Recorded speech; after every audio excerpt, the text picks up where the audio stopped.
Hello, everyone. Welcome to another episode of the Connecting Dots podcast, and thank you so much for tuning in. Today, we have a technical advisor with us, and other than his day job, he has a very keen interest in political science, history, and tech. So, today, we're going to be talking to him about it. And other than that, I hope all of you are doing great. And I'm in particular very happy today, as you can see that my wife has gifted me this beautiful couch. So, I'm very pumped. So, with that, let's get right into it. How are you doing, Osama? I'm good. Happy to be here. Great. Thank you so much. So, Osama, I would want to know more about the role that you have right now. So, what are your responsibilities as a technical advisor and in terms of seniority? How have you evolved in terms of your work and in terms of your technical skills as well? So, in my position as a technical advisor, I am the contract lead. So, what that means is I'm leading and negotiating contracts. Those are related to hardware, software, cloud, storage, all kinds of stuff for the public sector. And it's a very dynamic role. You are dealing with multiple different teams. On the technical side of things, you're dealing with the technical teams and asking them, okay, what is that you require? What's the level of support that you require? And once you listed that information, then you look at the security side of things. What's the level of protection this needs? And what's the level of protection the whole system needs? Then you go to the legal team, you have them on board, and you talk about all those terms and conditions.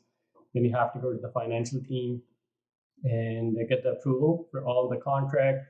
If, for example, if you don't procure this, what are the ramifications? What are the risks? What would go wrong if you don't do that? So once you have all of that, then you have to kind of procure, start working on those documents until the contracts are signed, and then you manage them. And in terms of tools, when you're talking to liaising with different teams, it's typically Microsoft tools, lots of Excel files, Word, PowerPoints, presentations. And then we also have like for our own team, we deal with procurement tools. We do deal with SAP, and we deal with like Power BI and some of those like custom made tools. So, Osama, with the description that you gave us, it almost seems like you were to be working with a multitude of different tools from a lot of different vendors. And as a human being, again, you can't really have an insane amount of knowledge with every single tool out there. So, as a technical advisor, how do you ramp yourself up when it comes to contracts? You might want to educate yourself about the tool that you might be negotiating for, right? So, how do you comment on that? And I think that's a great question, and that's always that's a struggle because you're dealing with so many different contracts, and you have to get up to speed on different technologies. And you start with just reading the contract, you start Googling out, go to their website, start reading those white papers, start watching the videos. They have very helpful videos typically. And then you can always engage their technical team. They have like these technical managers. You can give them a call and ask them to decipher it for you. You can ask for technical diagrams. So initially, definitely you have to understand the technology because you have to put everything together. And if you don't understand it well yourself, then you're probably not going to do a good job. Yeah, true. So again, another aspect of your position might be that you have to do a lot of talking and convincing, I guess, with your stakeholders. So do you think that pandemic would have impacted this in a certain way, or do you think remote work is still fine considering your position? Since I joined this position in pandemic, so I don't know how it was like before, but I do believe like if you were to meet in person, like having those coffee chats or being in those meeting rooms, I think that would have been a little bit different. And you could visit them, you could know a little bit better about your vendors, about their technologies, and they could walk you through a little bit better. So I think that was definitely it's a piece that's missing. But at the same time, I think it hones your skills of remote work and remote podcasting and all Yeah. those things, right? So, but Yeah. yes, I do see there's an element that's missing, and in person would have been a bit better. Right. And for you being a technical advisor, how do you think you got motivated and what really sparked an interest in you to pursue this position formally? So I haven't typically applied for the positions. I have applied for the type of opportunities. So my last work was a technical role. I was there for 5 years. Did like made developed and designed inspections, and I was architecting some of those solutions. Was doing data analysis. So personally, in my own eyes, I kind of proved myself that I could do technical stuff, and then I was like, okay, what's next for me? And this was an area, being an introverted, I thought it would be nice to hone interpersonal skills, talk to people, put myself out there. It's uncomfortable initially it's a little bit more uncomfortable, but as you go along, you develop those tools, and then you start, talking to people, and then how's your wife? How's the weather? Ha ha ha! And like, how can you do this? How can you do that? Could you help us here? Can you give us a better pricing? So I think it takes time, but I believe that technical skills take you only so far. So, and this was the side I think personally I needed polishing on, and that's why I kind of chose this. Right. So, in my humble opinion, I would say that coming from engineering background, we either focus too much on the development side or maybe the QA side, and then maybe we'll eventually go towards being an architect or something like that. So you took a very different route as compared to all of this. So I just want to understand that how do you think that your journey has contributed towards you being a fit for this role? So honestly, like when I had this first job, that was in AI, and I didn't know at the time it was an AI. I went to the career fair. I was like new student on the block. I was looking for a breakthrough. I had this. I came across this job. They were looking for generic engineering experiences, and it had like lenses, lighting, and so on, camera. And although I didn't have like initial experience, like industry experience, I went to them. I was like, I think I meet the skill set, and I can do that. And that's how I got my breakthrough. And for a while, I didn't know what actually like the job was in the industry, right? And I got to know later that this is part of the one of the branches of AI, and then I kind of learned everything on the job, and that was my experience. So the same was this kid.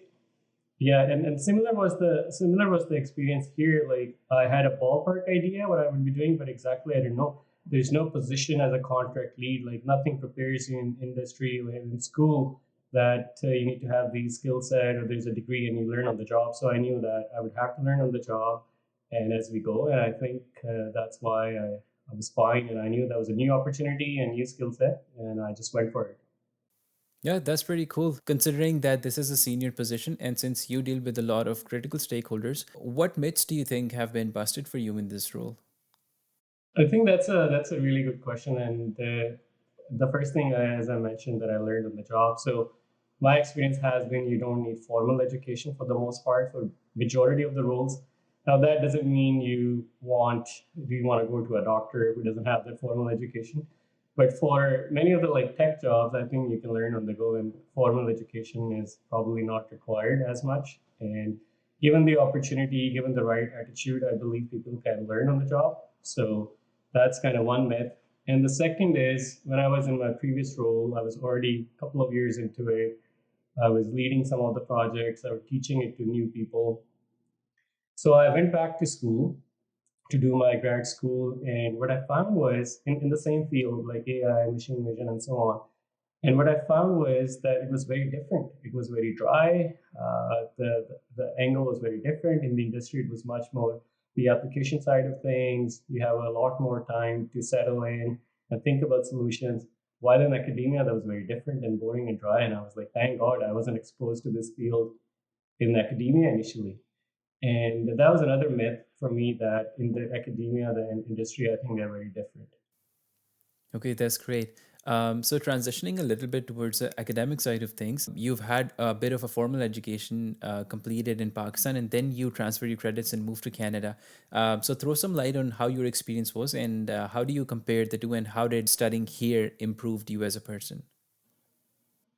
So I was like a few months into university, like just second semester, and I hopped like one or two universities because we had flooding in 2010 back home, and that's why like admissions got pushed and so on. So when I came here, I started all over, And in terms of technological aspects, I think there's not a whole lot of difference. But one of the few things I really noticed was in terms of teachers, they're more open. You can have them conversation as more like, it's like bi-directional, it's not one.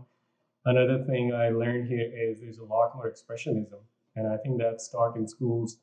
Everybody has their own set of like opinions and ideas and so on, and they are appreciated. Back home, I think it's a little bit less where you are given like this is what you should follow, predefined paths. Another one that was different to me was everybody was so punctual. They assumed their responsibilities a bit more. And another thing that really that was very profound was the global perspective that I got from this experience. So before you're thinking about one environment, but then you're thrown into a new environment, new friends, new mode of transportation, new weather, new culture, language barrier, and all that. And now that I think about things, I have a little bit better global perspective. And I'm thinking from a global perspective. And I think when you're thrown into all of this in your teenagers, if I am to ask to pack my bags and go to XYZ place, I think I'll be fine. Yeah, that's amazing. AI and ML are the latest or current industry wide buzzwords, I'd say. And considering that you had inclination towards signals in telecom in general, and then you transitioned from there and put yourself in AI, a field that you didn't have much of an idea before. So tell me how that transition was for you and how did you fell in love with AI? Right. So I think you probably know this a little bit better because we have this discussion. So undergrad, yes, I wanted to do radio frequency stuff, radio frequency slash telecom, and I thought maybe I would be doing that. So when I got this first job and I was kind of learning more, talking to people, reaching out, and I figured that radio frequency requires $1 billion industry for designing and actually, fabrication. So that might not be very scalable if I am to start my own thing. And at the very same time, and I had this opportunity in AI, which wasn't as much of a buzz back in 2016, to be very honest. And but I loved it so much. It was picking up. It was once in a while opportunity. Just like 40 years ago, we had this like computer boom or internet or .com boom. I would say this was even more profound. This is more like the industrial revolution. It's the new electricity, and there's so much opportunity. So it really hooked me as soon as I saw like it was so empowering and there was so much you could do with it. So I would make an inspection system, and before, if there were many people doing it, it was very like straining on them, very physically laborious work. And when you automate those machines, it's much easier. Machines don't have that fatigue. They're not having those bad coffee days. Yeah. So I went back to school and I learned a little bit more about them. And that's how I sort of exposed myself more into AI and machine learning. And there's so much depth and interesting stories associated with it. And being in Canada, I think we're lucky because the Godfathers, they are kind of Canadians who got this Turing Award. Yeah, that's amazing. So I'm a comment on your final year project, I would say, or the final big massive project that we have in our master's degree. Like at least to me, it was very fascinating, considering the fact that back home it was really hard to allocate some budget towards our projects. But considering the fact that you had a Lexus for testing on the track. So I want to know, how do you think university manages these resources efficiently? And other than that, how was your experience dealing with these things? Given that now you have such a cool thing, but then it brings more responsibility towards you as well. So how was your experience with that? Did you find that research cool? So I came into engineering for the love of cars and to be able to work on autonomous vehicles, something upcoming, AI and cars. I think that was a dream come true. And I think the initial thing is you always need to have that kind of burning desire. You need to, and then you find your ways. But definitely, even if you have that and you don't have the right technology, like that's kind of a limiting factor, right?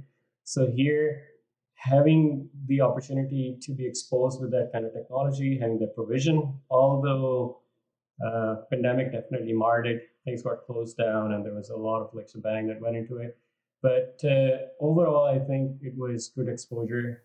I had an opportunity to worked with co-founder of BlackBerry QNX, and lots of got to know about what happened in 70s and 80s.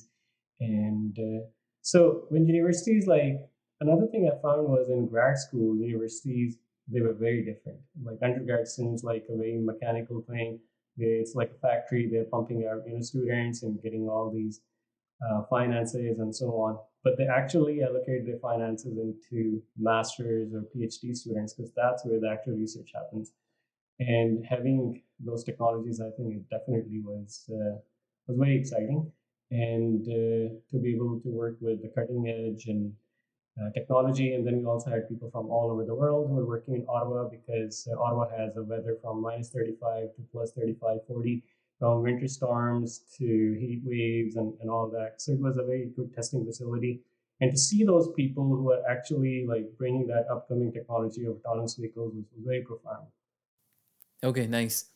So considering that you were into cars as well, how would you comment on Tesla's position? Do you think that it's leading the autonomous industry?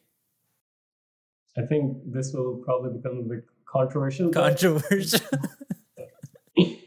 in my opinion, like what I have learned and the professors I've listened to, the podcasts and so on, I do believe Tesla has something unique. So what I figured out talking to the people in this industry, everybody was waiting for Tesla to fail.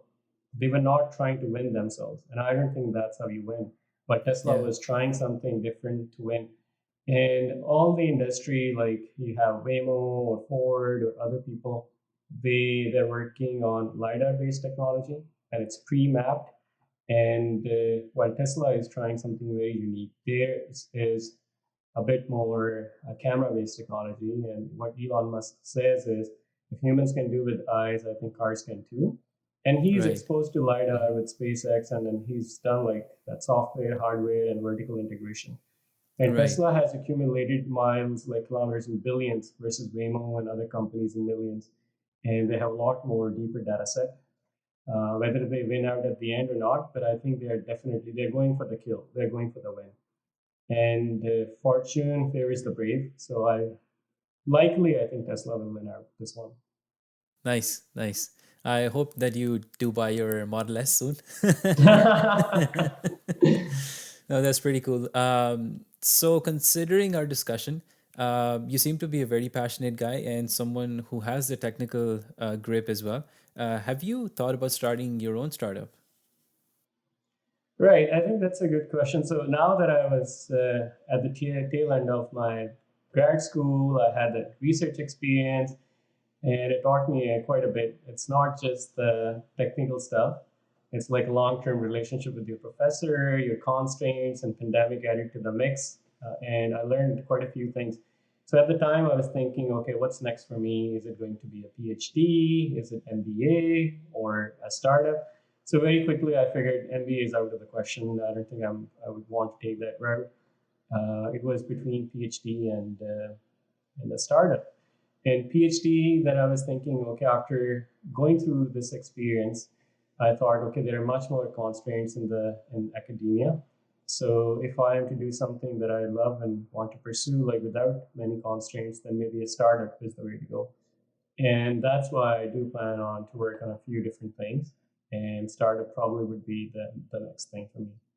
Right, that is very amazing, and I wish you all the best with that. Just one last Thank you. question in this chain would be being in an industry that is very rapidly changing every day and things become obsolete so quickly. How do you keep yourself up to date with the changing trends? Right. I think that's one of the things that people don't realize in tech, that engineers also have to kind of keep up. Otherwise, you can quickly go obsolete or companies can go bust. That's why, for me, I think it's important to diversify and keep yourself up to date. And white papers, I find they're a good avenue, 5 to 8 pages on something new. And you can find MIT Technology Review. I kind of try to skim through those. And these days, I think you can just watch YouTube videos. You can also listen to podcasts. Exactly, podcasts. And then you have other avenues like Coursera or certifications. So you can tap into these few different avenues. And I think they all kind of lead it to the same in the end. Right, right. Is there any memory from the university that you still cherish the most? Actually, I do, and I think that's mostly from undergrad. Yeah. And what I do cherish is not the good ones, but the tough ones. And Mm-hmm. you're still young, and you're still figuring out life in general. Long hours at 1 a.m., you're trying to pull all nighters, the court pizza, Yeah. doubling down on coffee, being like cramped in a room with your friends, and all that stress. And so I think it brings back some good memories. I think when you're in the trenches, I think that's definitely important. And then you make those friendships last longer, I think, because you have been through those difficult times. Right. So I think if I was to change something, maybe there was to kind of enjoy it a little bit more, because it's Mm. stressful because you have so many courses that you have to do. But I think Yeah. if I was to do it again, I would just enjoy a little bit more, knowing that it will be stressful. That's one part, Mm-hmm. but the other is that this is a very important phase in life, very important time in life, and yeah. Mm-hmm. Right. So if I were to circle back a little bit, Osama, towards your technical advisory role, knowing what you know now, what do you think you would have done differently at school that would have helped you in this position?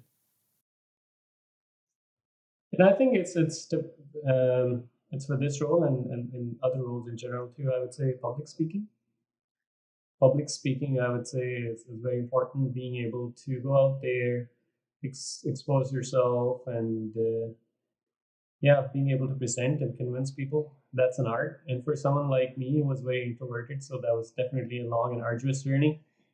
And yeah, I think even if you ask Bill Gates that if he was to do something in today's world, and he said that would be AI and public speaking. So I would say, like, if I could have done a little bit better, that would have been public speaking. All right, that's great. So now I would want to ask you about your mentors and what role do you think mentors play in our lives, and how did you connect with your mentors, and how have they impacted your life? Oh, I love making mentors, and they can be of any age. They can be much older than you, much younger than you, and I think it definitely has a very profound impact because I think they summarize what they have learned and in a very digestible manner. So I'm a huge fan, and then I can probably give you an example. So I hated programming in undergrad, maybe because one of the bad professors I had initially it was fine, and then after that course, I just started kind of hating it.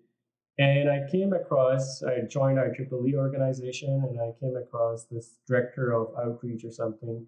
And she was still in third year, and she could program in 12 languages. She made a 3D printer in her high school. So I just reached out to her for a coffee, and then I asked her, okay, how did she do all of that? And she said something that stayed with me, and I think that changed my perspective on programming.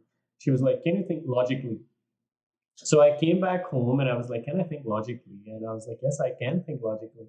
So ever since I was able to do programming, because I think if all it took was just thinking logically and sitting down, then I think I could do that. And that was one. And the second time at work, there was this guy who took me under his wings right off the bat.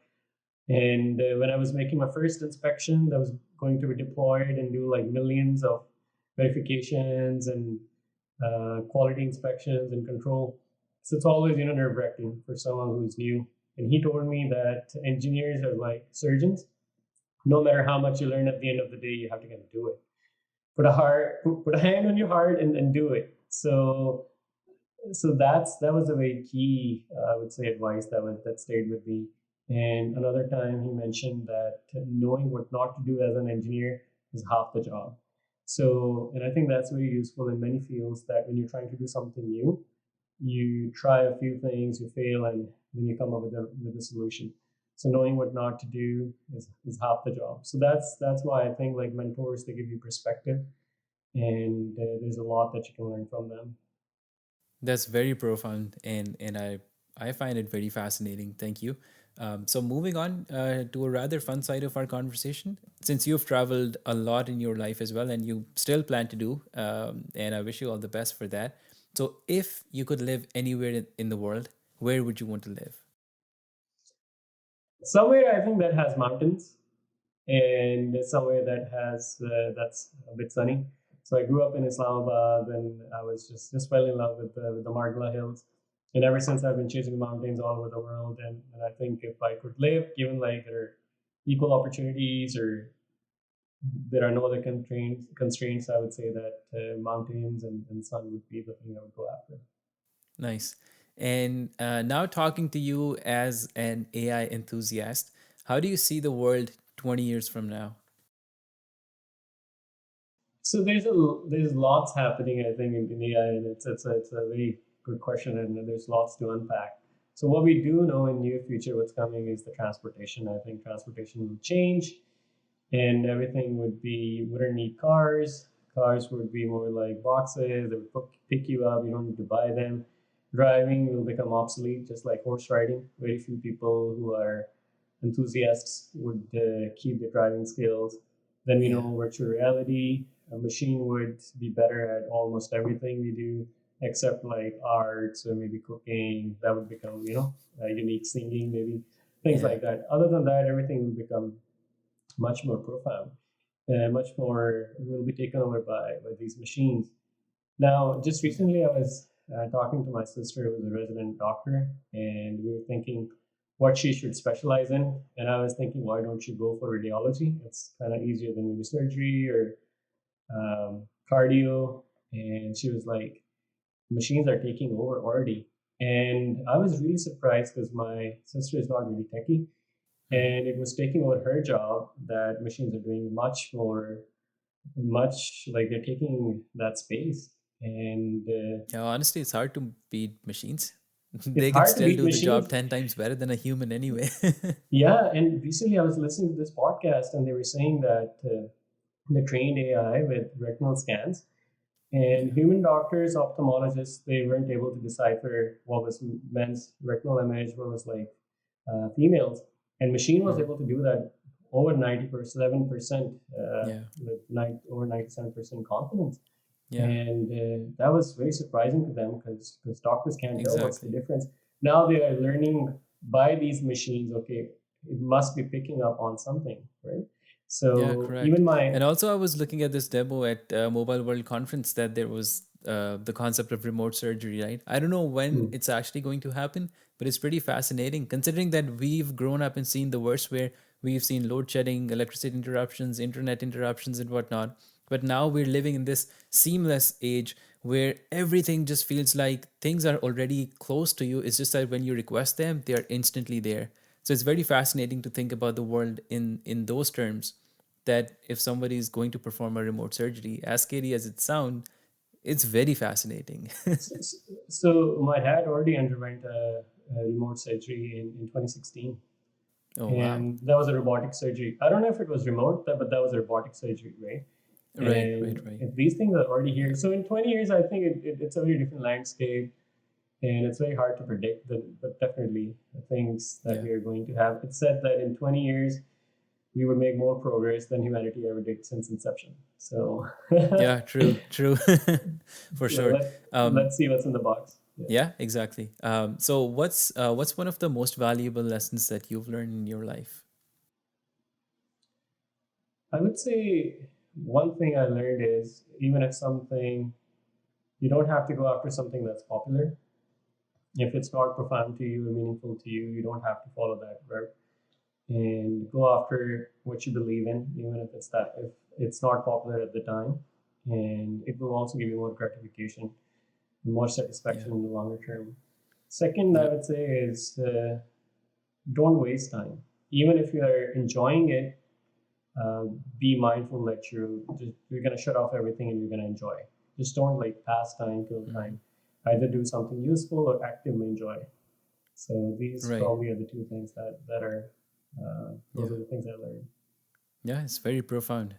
So my last question would be, if our audience were to connect dots with you, would you have an active LinkedIn presence for them? Yeah, they can join me on LinkedIn. You can share my email, and I would be happy to get in touch with them. Well, with that, I'd like to wrap up the conversation, Osama. I had a great time talking to you, and I hope our audience will have a great time listening to our conversation as well. This podcast is going to be available on all major platforms. And if you haven't done so already, please feel free to like, share, and subscribe, and pass it on to your family and friends if you like the content. Also, please let us know about your feedback in the comments. And until the next episode, take care of yourself and stay tuned.